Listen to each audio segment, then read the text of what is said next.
Nuclear shape and size.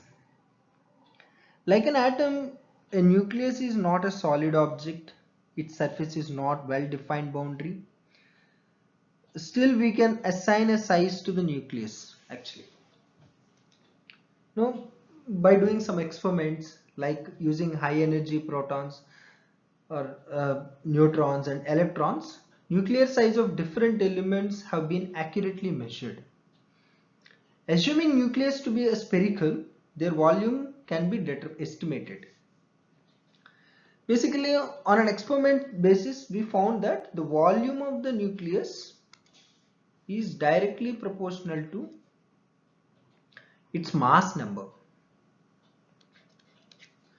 So, as the mass number of the given element is more, the volume also will be more. So, it is directly proportional. Since if you can assume that nucleus in the spherical shape of radius r, and there are inside the nucleus nucleons are there, let there be a number of nucleons presented inside. So the volume of the nucleons, the volume of the nucleus is directly proportional to mass number. So volume can be written as 4 by 3 pi r cube is directly proportional to A. So therefore 4 by 3 pi is constant, therefore we can write r cube is directly proportional to A, or r is directly proportional to A power 1 by 3. So this is the relation between radius of the nucleus and mass number of its value.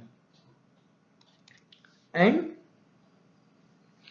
from this we can calculate, since it is directly proportional, we can remove the proportional and by keeping the proportionality constant, therefore r can be written as r naught into A power 1 by 3, where r naught is a constant which is called nuclear unit radius.